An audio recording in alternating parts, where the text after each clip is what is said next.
Welcome back to the Cohn Zone. We're your hosts, Cohn and Lowell Cohn. Last week I came back from Miami and we did the show from my dad's house, but today we couldn't link up. We're in different spots, so we're going to do it over the phone. Next week we'll be back in his office. How you doing, Dad? I'm doing fine. I'm sorry I couldn't work it out with you today for a video, but we'll do it next week. Iggy, I think we should get right into it. You wrote a very provocative piece that ran this morning in the Santa Rosa Press-Democrat suggesting, I'm paraphrasing, and you can correct me if you want, that Tom Brady is a free agent. The 49ers have a very, very good quarterback in Jimmy Garoppolo, but it's at least worth contemplating acquiring Brady, who maybe is the greatest quarterback after Joe Montana, and trading Jimmy G. Have I expressed it correctly? And if so, what was your reasoning? You expressed it perfectly. And my reasoning is the Niners are in a different position than the one they were in when they got Jimmy G and in the position they expected to be in at this time. They have a roster that's built to win the Super Bowl next season. It was built to win the Super Bowl this season, and they didn't win it for a lot of reasons. One of the reasons was their quarterback wasn't good enough in the fourth quarter. He was 3 for 11 with an interception. Quarterback rating was 2.8. He was very un-Brady. And it's hard for the Niners to improve the rest of the roster. What they know is the roster's ready to go, but they don't know about Jimmy. They like him, but you just don't know. He's never won a Super Bowl. He crumbled in the fourth quarter. Most of the time you would stick with him because he's the best option available. Most of the time Tom Brady isn't available in the free agent market, but he is. And that's the one guy that you could give up on Jimmy for. He's won 6 Super Bowls. He's also lost 3, but he's won 6. You've seen him in those situations. He was fantastic. It seems like you don't have to hope and pray with Jimmy Garoppolo that he'll improve or that this fourth quarter was just a mere aberration. You can give him to someone else, get a draft pick, and bring in the greatest quarterback of his era. That's a pretty good plan B. Let me play the devil's advocate for a moment, because a lot of people say, sure, it sounds logical, except that Brady is old. Sure. Well, I watched a lot of Brady this year, and that offense wasn't good in New England, but I didn't feel like Brady was the reason. He lost Rob Gronkowski. He lost his left tackle, Trent Brown, and went to the Raiders. The offensive line was terrible. The running game was bad. His only weapon was really Julian Edelman, who's a good player, but also getting old, and you can stop one guy. So when people point to Tom Brady's numbers regressing and as being evidence that he's fading because of age, I don't see that at all. I thought he was the same guy this year. He just needs some players, and the Niners have those players, and the Patriots don't. Okay. Next point, and again, I'll be the devil's advocate, and I've read a lot of this on tweets that you've gotten today. People say, why would you exchange Jimmy Garoppolo, who's 28, for an old guy? Jimmy is getting better, and it's only a matter of time until he's really good. Well, perhaps. He's 28. He'll be 29 next year. He may continue to improve. He may not. But by the sake it takes him 3 or 4 years to get to the level where he can actually win a Super Bowl or not fade in the fourth quarter the way he did, well, the Niners may not have a Super Bowl-ready roster at that point.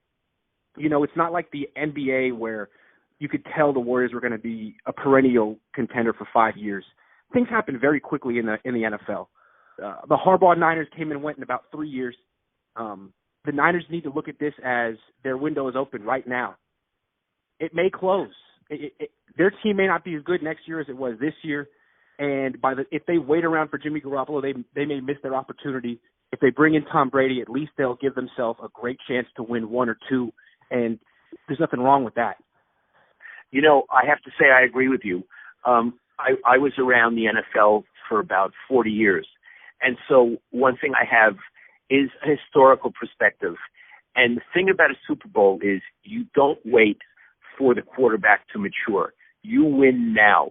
You know, Denver got Peyton Manning, and they won the Super Bowl. He beat Cam Newton. They brought him in to win the Super Bowl, and he did. You win it when you can. There's no such thing, well, we'll take our time. The window opens and the window closes. And if I agree with you, if the Niners, let me say it another way. The Niners should be talking to the people who represent Tom Brady. It would be, let's call it due diligence. They may decide not to go for him. Now, I think they should, but they may decide not to go for him. But they should be talking. There is no room for sentiment or even loyalty. This is business in the NFL.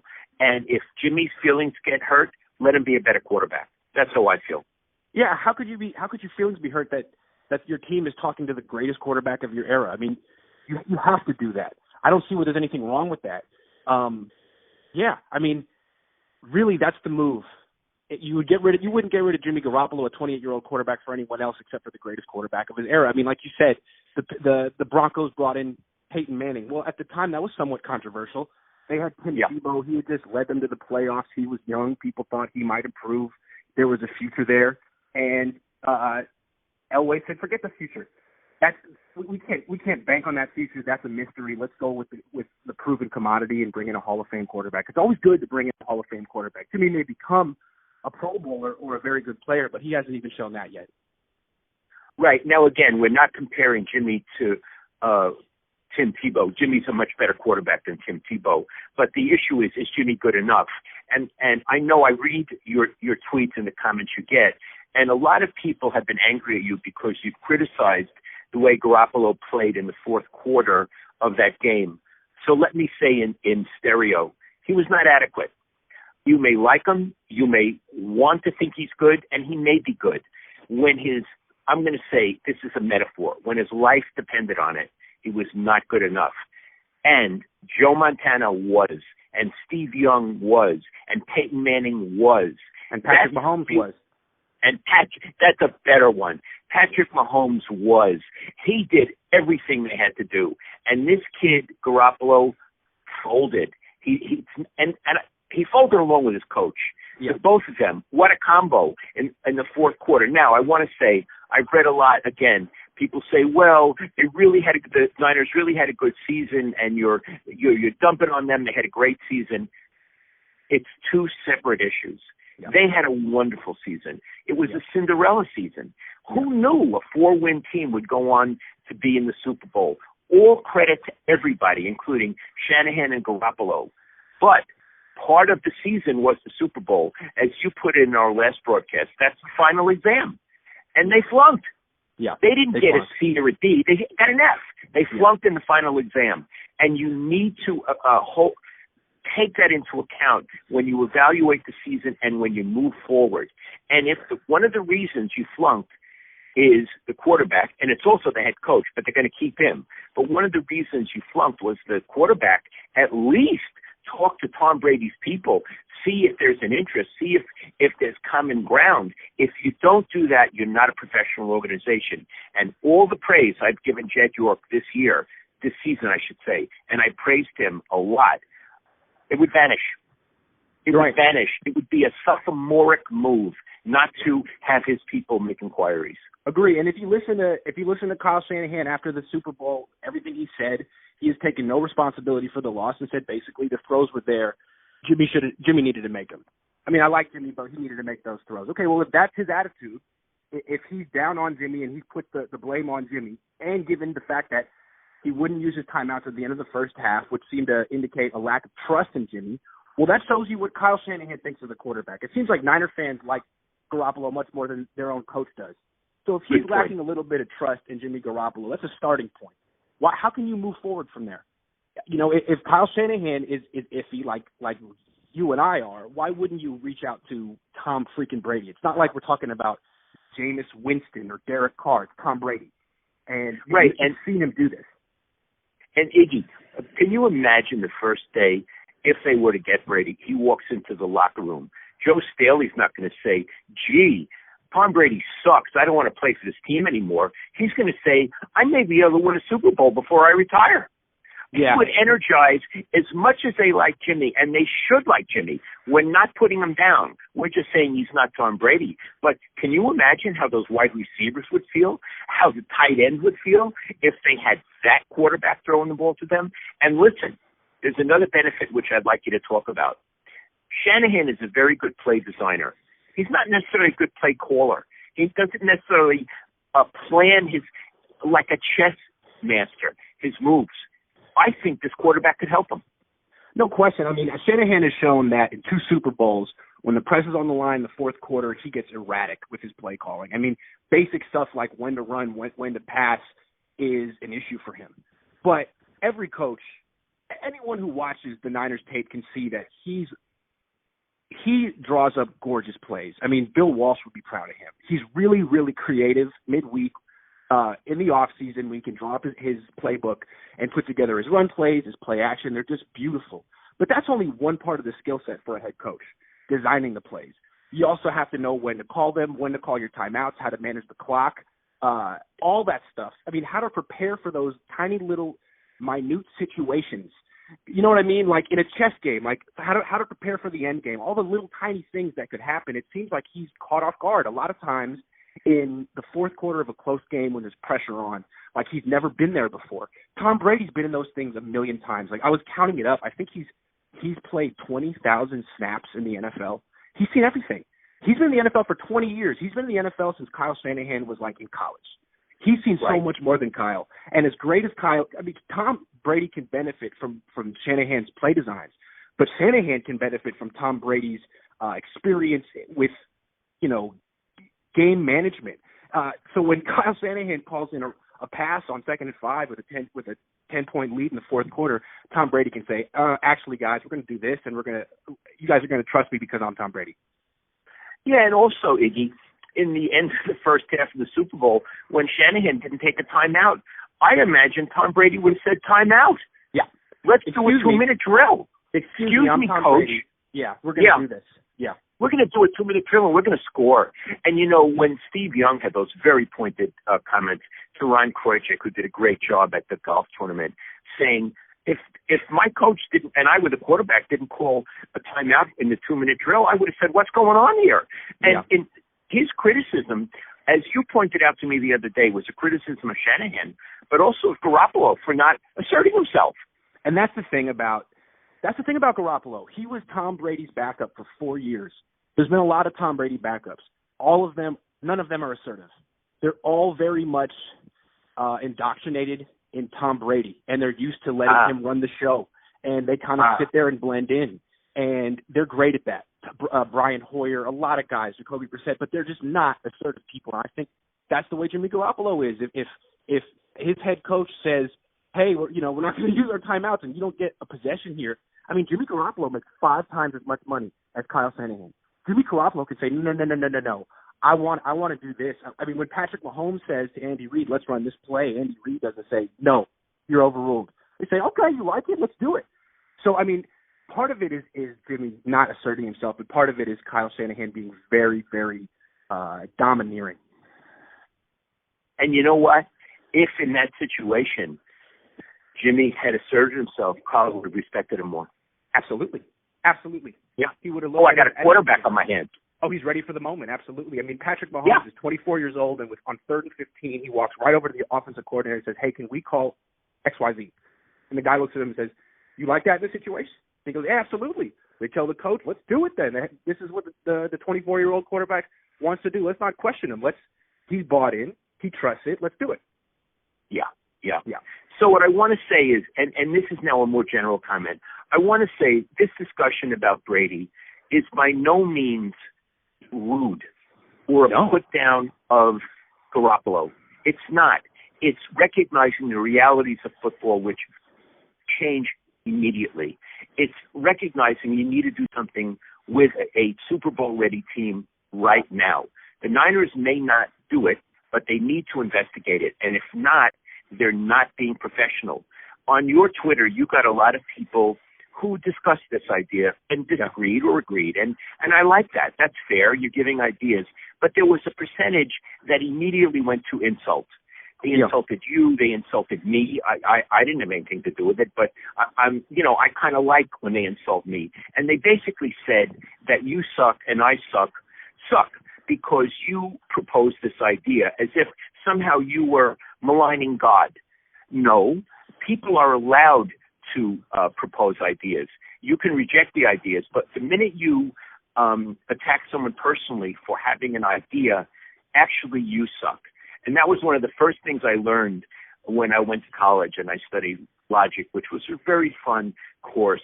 You can argue against an argument, but the minute you tell somebody you're a bum, I don't like your mother, it has nothing to do with the argument. It's called ad hominem, arguing against the person, and it's a loser. And the people on your Twitter who did that, I actually felt sorry for them. Yeah, and not only that, if the Niners were to pull this off, all the Niner fans, all of them, would jump for joy. They would do backflips, cartwheels. They would be so happy. They would buy his jersey. Are you kidding me? I mean, they'd say goodbye, Jimmy Garoppolo. The only reason they're saying what they're saying on Twitter right now is they don't expect it to happen, and so they think, okay, well, this is just an opportunity for us to dump on the Cohns, because it seems like, you know, low percentage chance that they'll actually get Brady, so they don't even have to entertain the thought. But if they did, it would be the happiest day of their lives. Would they like us then? No, they wouldn't give us credit. Somehow they'd find a way to say that we were still wrong. I got to say, you know, you asked me a couple of weeks before the Super Bowl, are you afraid of picking the Chiefs? What do you think is going to happen if you're right? I didn't expect 95% of Niner fans to take it out on me. Like, they were still mad at me that the Chiefs won the Super Bowl. I mean, just because I predicted they would win didn't mean that I helped them. I was really trying my best to help the Niners with those YouTube previews, picking out the different run plays and stuff. But Kyle Shanahan had his own ideas of what he wanted to do in the fourth quarter. No, you're a bad person. I've known you your whole life, and you're a very bad person. I got one more thing I want to say about this Brady thing before we'll move on. I mean, say Shanahan's really into it, and so is Lynch. The one thing that interests me is, would Shanahan allow Brady to have input, or would Shanahan say, you know, we got to do it my way. We're going to do it this way, because a lot of times these young coaches like him, Sean McVay, Matt LaFleur, they're very rigid and they're out to prove how great they are. So you get a guy like Matt LaFleur trying to tell Aaron Rodgers, and Aaron Rodgers spends an entire season rolling his eyes being like, dude, you're trying to tell me? As opposed to a guy like Andy Reid who is securing himself that he'll turn play calling duties over to his quarterback in the most critical moments. So if the Niners did bring in Brady, it would be a test of Shanahan to show his maturity and his willingness to back off and let Brady do his thing like the Patriots always did. Right. I think it's a wonderful point. And I think part of the reason a coach can allow a quarterback a certain amount of autonomy is the coach is secure. And I think at this point, Shanahan may still be insecure. Right. He's 40 years old. He hasn't won a Super Bowl. He's still trying to prove that he's the best in the world. But I think it's interesting. Andy Reid was, you know, he's in his 60s. He hadn't won a Super Bowl. He had a lot to prove, but he didn't need to have that moment. If it was going to be Patrick Mahomes to get all the credit, great. That's fantastic. And I think that was probably the best thing Andy Reid's ever done. I'd like to point out that we've led off our discussion today talking about the Niners, although the football season is over. Part of the reason is we're still recapping the Super Bowl and looking ahead. And now the NFL is a 12-month-a-year cycle, really, because there are so many things that happen. But still, for you and me, the NFL is in the Bay Area is the number one story. You would agree with that, right? No question. Absolutely. Absolutely. I mean, let's go through it. I mean, what else would you talk about? Okay, in February right now, what other big stories, sports stories we're talking about in the Bay Area? What exists? So how about if you go name a team, I'll name a team. We go like that. Sure. I mean, we're talking a lot of football, so do the Raiders matter at all? Well, they're gone. They're gone.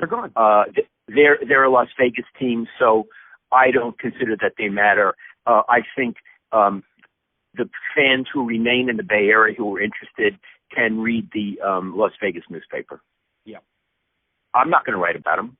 And what's more, I'm not interested. I don't feel, honestly, that John Gruden is up to the task. I don't know anything about their general manager. So for me, they in French, n'existe pas, no longer exist. Yeah, and the thing about them is what's his face? Gruden has another 8 years on his contract, so they really, really, really don't matter for anyone. Yeah. Okay. Yeah, he's going to be, everybody says, well, he's only had 2 years. Uh-huh. Well, we'll see. He's going to be a flop over there. Let's see what he does in year 3, because Shanahan did at least something. Yeah. I don't think this guy's going to do something in year 3 or year 9. Yeah, I agree. We'll look at another team, the Warriors. Now, when I was a sports writer, what would happen is the Niners generally, would be out by now, but the Warriors would be building up, and they would be going on to a championship or a run toward the championship. So it was a natural transition from one very interesting, although not necessarily great organization, the Niners, but they may become a great organization, to a flat-out great organization. But now, the Warriors now, I have to tell you, Iggy, I know the names of some of the players. I read a headline that traded somebody. I didn't even know who they traded or got. And the point for me is I couldn't care less. Whatever building process they're going through in their new Taj Mahal in San Francisco, God go with you, but I have not watched a minute of the Warriors. I haven't read an article about the Warriors. Talk to me when you're a good team. How do you feel about that? The way I look at them is you can't accuse a team of tanking, but you can feel suspicious. It seems like every other day Draymond Green's back hurts or his finger hurts or something like that. It seems like when Stephen Curry got hurt, you see it all the time in basketball. A team says, well, if we're going to be mediocre, let's just be really bad, get a high draft pick, come back next year. So this is basic. To me, it looks like a gap year. Klay Thompson gets to rehab. Stephen Curry gets to rest. They played a lot of basketball the last half decade. And they'll come back next year with a high draft pick. So in the meantime, what are you covering? They're not – it's hard to say they're even trying to win games. The players are trying to win. But the structure of the organization, of the people they're putting out there, the people they're keeping out because of injury, it's like, they're just trying to put a team out there. And if they win 11 games, great. So I don't need to cover that. I don't need to watch that. We'll wake up when the NBA draft starts. Iggy, I want to make something very clear. We're not saying that they're tanking or trying to lose on purpose. No, of course not. We're not saying that. That's kind of what it looks like in the NBA. Teams do that kind of stuff, and I'm not interested to watch a team win 11 or 12 games, even if it's part of the plan or not. No, I want to be real clear on this. I'm saying that I have no opinion on whether they're tanking, whether I look at it close or far away. I don't know what they're doing. I'm not interested enough. When they get a good team, let them put it on the court. But for right now, I have no opinion on what they're doing. Very good. Are you with me? All right. What do you think of the A's? That's a funny thing, the A's. The A's have turned into every year a pretty good team. They get in the playoffs and they lose in the play-in game. And, I should be more interested in the A's. I know Billy Beane very well, and I know Bob Melvin extremely well, and he and I are quite friendly. I covered him as a ball player, and I covered him as a manager, and he's a wonderful, wonderful guy. Having said that, I wish I were more interested in them, and one of the reasons I'm not is how the A's do business. It's the ownership and Billy. They have so many players that come in, that come out. They don't seem to be loyal to many of their players, so it's hard to get attached the way you could to Will Clark or to Mike Krukow. Do you know what I mean? They just come and go. Yeah. Yeah. So I don't feel the identification or even the knowledge of that team to the extent that I would like to, and I think it's how they do business. Yeah, I think I once told you a story. Maybe I even told it on this broadcast. Several years ago, after they had fired Kenny Maka, he came the next year to spring training one day because he hated Billy, but he knew Billy wasn't there that day. So he came, and I was interviewing him. They had one luxury box, and this one young guy comes in. He looked like a nebbish, a nothing. He was wearing Bermuda shorts, and he had some credential around his neck, and he interrupted me, and he started talking to Maka, and I was angry. I thought, you're interrupting me, but Maka seemed to be talking to him. They talked about 10 minutes, and then this guy left, and Maka looked at me. I really like Kenny Maka, and he said, Lowell, you have no idea who that man is, do you? I said, Kenny, I don't know. He said, that's the owner of the A's. That's Fisher. No, wow. Yeah, Vicky, that was the owner. He's like a fan. Yeah, look, I'm a from fan. Chicago for spring training, right? Honest to God, that really happened. Yeah.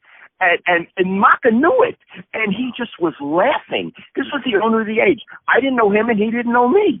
So that's how I feel about the A's. It's not like the owner came over and said, "Hi, I'm so-and-so Fisher. Nice to meet you. You're Lowell Cohn. I read you, or I hate you, or whatever." Yeah. Peter McGowan knew who I was. Right. Billy Beane knows who I am. So that's how I feel about the organization. I'd like to like it, but I don't. Which brings us to the Giants. And spring training. Do I talk about the A's? Oh, you do.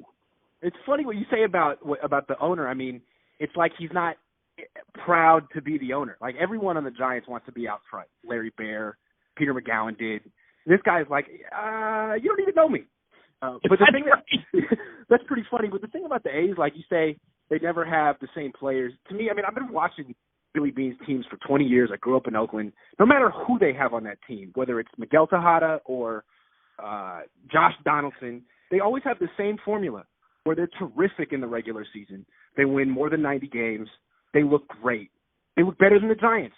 Then they get to the playoffs, and all their hitters are ice cold. All of them. 3, 4, 5, 6. And what happens is they're a bunch of power hitters who really take advantage of bad pitchers on bad teams, like 3, 4, 5 pitchers in August and September. But once you get to the playoffs, you're facing terrific pitching, good teams, and the A's hitters are never built to actually like hit singles and doubles. They're always waiting around for the home run, and it never comes, and they lose. Right, and they always put the wrong pitcher in the play-in game. That's a new wrinkle. It's a new wrinkle. For the last 2 years, they put in the wrong pitcher, and I knew it, and I didn't even know the team. They've had this Fires guy for 2 years, and they haven't actually put him out there. That's right. They put out guys who were scared to death. Yeah, you could see it. They're scared to death, and they're in the Super Bowl essentially. They're Jimmy Garoppolo. One game, can you do it? No. Right, and Billy Beane doesn't even acknowledge the existence of nerves and any of that stuff. Any like human emotions doesn't exist. Yeah. Okay, and what Billy tries. No, one more thing about Billy. What he tries to do is says that the playoffs are a crapshoot. It does, like in a way they don't matter. Baloney. There are teams who do well in the playoffs. The Giants used to do pretty well. And so it's a crapshoot for him. Well, the way I always look at it is if it were a crapshoot, he might have had some success at some point in the last couple of years. I mean, a crapshoot probably has better odds than whatever he's done in the playoffs the last 20 years. So I don't buy that. I'm sorry, dude. What I see is they have a formula that works for the regular season. It doesn't work in the playoffs. And basically it just works to keep him employed. Okay, Giants, your thoughts? I mean, they matter much more than the A's do just because they're the Giants and they try to be relevant, but they're not going to be good. I mean, you have to talk about a rebuilding plan that's probably year 0 of 5. It's tough to talk about. They just signed Hunter Pence, so that's exciting. That's getting younger, right? That's getting younger. That's what they needed to do. That's the difference.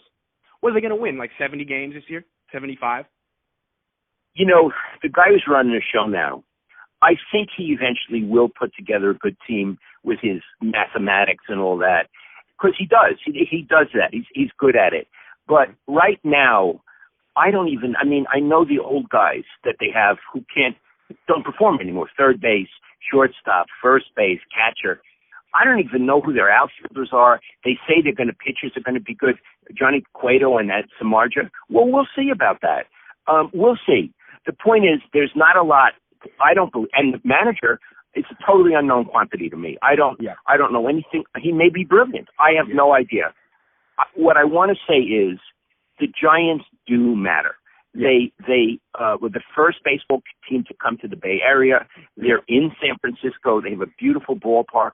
They have a wonderful tradition, which is the Bochy, et cetera, tradition. And I certainly do pay attention to them. And I watch their games on television some of the time. And I love their announcers, although I love the A's announcers as well. Yeah. So they matter, but in the best of times, when the Giants are in the best of times, the Niners, even when they're not a good team, matter more. That's what I feel. But now that the Giants are in the worst of times, the Niners are more important than all the other teams combined. How do you feel? I know by far the most important of all the teams combined. And the way I look at baseball, I mean, the Giants and the A's, it looks like, to me, like baseball every year becomes more and more of a niche sport. Closer and closer. We didn't even mention the Sharks because what's the point? But, like for example, I was in Miami, and they just built this new monstrosity of a stadium with a retractable roof in Little Havana. And I was thinking, wow, like, cities still build baseball stadiums? Like, do people even go to these games anymore? And I was thinking about the Marlins. I was thinking, I can't name one player on the Marlins. Dad, can you name one player on the Marlins? No, absolutely not. One. Absolutely. Imagine in 1995 not being able to name a player on a baseball team. Like, you used to buy me that little book, Who's Who in Baseball, and I would memorize it. And I knew every single player. I had the baseball cards. I couldn't name one player on an entire franchise. Then I was walking around the stadium, and they had all the pictures of all their players with the names under them. I still hadn't heard of them. I went by each one. I was like, nope, never heard of you, never heard of you. Jeez. I don't know. Maybe that says more about me than the sport, but it's just like, it's like almost like hockey. Iggy, is that Jeter's team? I guess. Yes, it is Jeter's team. I don't know what they're doing over there. I mean, that's he's the genius behind that team, right? Yeah, he's just tearing it up over there. He's tearing it up. Yeah. He's tearing it up. Okay, so we talked about key stories. We talked about the Jimmy G Grant controversy. Oh, and you're really into it with Eric Armstead. He's very angry at you. But listen, you never said anything bad about him. You told me he's a pretty nice guy. But he's angry because you said maybe the Niners should trade him. Yeah, I mean, like right before the end of the season about Spades. And we talked for about 5-10 minutes. I came back the next day and had follow-ups. He was fine. I mean, he's fine. It's just, I don't know. It seems like he's a month away from getting paid a whole lot of money, and maybe he's a little nervous. I can't. I don't know why, but he just really got upset because I had an opinion. Okay. Well, my opinion is he's welcome to reply to you. Don't say anything to him personally or on Twitter. You know, it's his thing. I made that mistake 8 years ago with Anthony Davis. I'm not going to be fooled again. No. And what'll happen is here's how it works. If he's still on the Niners next season, you'll see him a million times. You'll be in the locker room, and things have a way of working themselves out. Yeah, I'm sure there'll be nothing to be angry about it. He'll have $40 million in his bank account, and he'll feel fine, and everything will work out. Yeah. So we have one bonus topic. Why don't you introduce it? Well, we've been wanting to talk about Steve Kerr for quite some time. It hasn't been the right time because it's been football season, but it's over. Now it's February, which is Warriors time. And although we don't really want to focus on them, we'd like to talk about Steve Kerr because we've been watching him for 5-6 years now, and he's an interesting figure in Bay Area sports. What are your thoughts on Steve Kerr at this moment? I'd like to divide them in half. One would be, what is he like as a person? Yes. And the other is, what kind of a coach is he? Yes. So I know him much better than you. I would like to start with what he's like as a person. Is that okay by you? Absolutely. Okay. My feeling about Steve Kerr is that he's an exemplary human being. I really, really respect and admire Steve Kerr. I can't say I like him because I don't really know him, but I know how he acts with the media. That's all I can know. And what I know is that he's always polite. He's always on time for his press conferences. He tries very hard to answer most questions. He tries to have a comic tone a lot of the time because things can get very tense. And I admire all of that. I think he's a very nice man. I think some journalists think because Steve is that way, he likes them and maybe is their friend. Yes. No. Yes. And I don't believe either of those statements is true. I don't think he necessarily likes media or is their friend. I don't mean he dislikes. He has his own friends. Yeah. And I think that if you think he's close to you, like a friend would be, you're making a mistake. And I think his attitude is, my job is to be polite and to be professional, but not necessarily to be friends. So what's more, I'm not criticizing him, I'm describing, and I admire. If I were a coach, that's how I would be too. I would be cheerful, friendly, but we're not friends. We're just doing business together. I also feel like it's easy for him to be that way. I mean, he won so much, he doesn't get very many pointed questions. He doesn't. And sometimes when I gave pointed questions, he didn't react all that well. But okay. The one other thing I would like to say is, as opposed to some other coaches, I'm going to say Bruce Bochy, who is every bit as good as Kerr and probably had a harder job, many more players.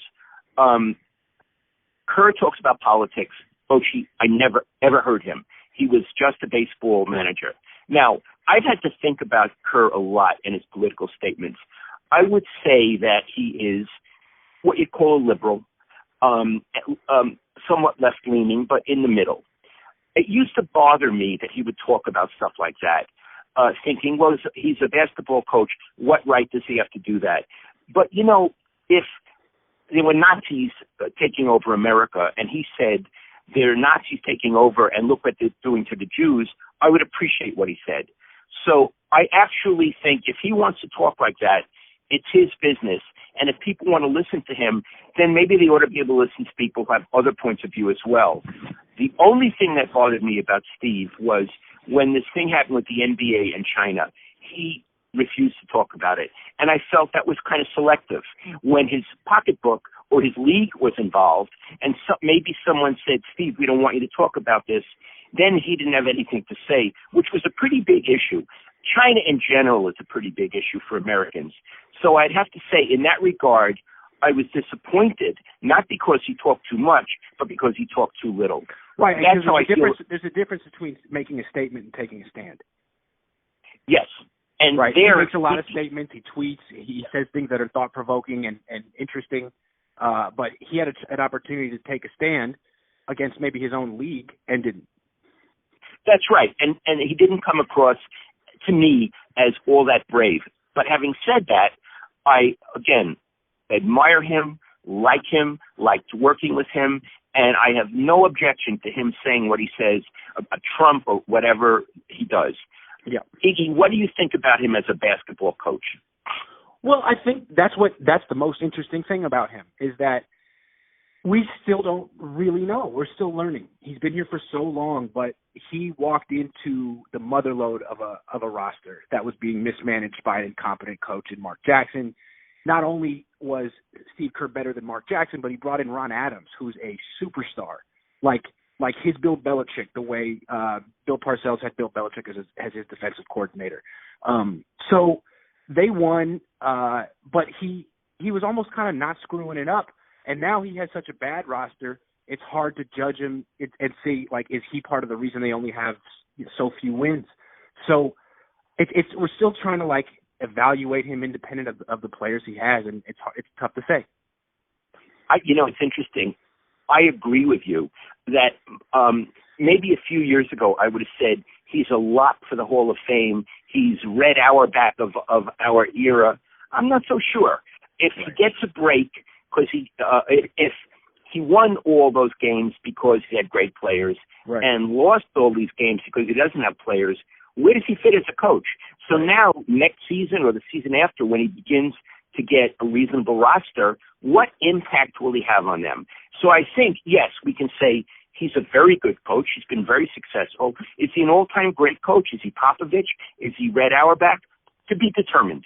Right. Let's see how he does without an all-star team. Like, if you had taken Steve Kerr off the Warriors and kept Ron Adams and replaced Kerr with Don Nelson, would they have won championships? I think so, yeah, probably. I think you could probably take Steve Kerr out and put Rick Carlisle. Any professional coach who knows what he's doing and is better than Mark Jackson probably could have done pretty well with Stephen Curry and Klay Thompson and Kevin Durant. And Draymond Green. And Draymond Green, all these guys. So he's not going to have that type of talent edge on the rest of the league next year or at any point after that. So I think we'll finally be able to see exactly how good he is. Now, what's going to happen is this week everybody told you and me that we suck because of what we said about Jimmy G. So what we just said about Kerr, we suck. Oh, I don't know. There's not a lot of casual Bay Area fans defending the Warriors right now. They don't even exist, and it's not like Steve Kerr is having much of an effect. That's why I wonder about what's going on. I mean, if he's a great coach, if he's a great coach, they'd have more than 10 wins. So I'm not judging him for that. I figure this is a lost season. let's not judge Steve Kerr too harshly, but it's not like he's tearing it up right now. No, he's not. And that's why questions emerge. Now, defenders, apologists will say no one could win with that team. I'm sure they couldn't. Don Nelson used to routinely get the most out of terrible teams. I mean, rosters that had no chance to win a title, he would make them playoff contenders, all based on his creativity. I mean, I don't see that happening with the Warriors. It seems like I don't understand what's going on, but Don Nelson probably would have more than, whatever they have over there. He used to be able to find ways. Maybe his team couldn't play defense, but they'd be able to score. They'd be able to compete somehow. I don't see that. So, to be determined. Yes, we're still learning about Steve Kerr. We wish him all the best, but to make a final judgment about is he really in the class of some of the all-time great coaches, I'm not willing to go there yet, and clearly you aren't either. No, I mean, if you were to ask Don Nelson in a private moment, what do you think of Steve Kerr? I would imagine privately he'd say, well, I did more with less than him. I'd like to see what he does with a little bit less. I never had all-star teams like that. I would have killed for that. But I had some pretty bad teams, and we did pretty good. I won a lot of games. Let's see what Steve can do. Yep. Yeah. Well, I think we did it for a Wednesday. I think we did it for a Wednesday. This was a lot of fun. And next week we'll be back in the office. Yeah, we'll be back in my office, and they can see your beautiful face and my mug. That's a beautiful face too, Dad. This was a lot of fun. Okay, Iggy, I'll talk to you soon. All right, Dad. Talk to you soon.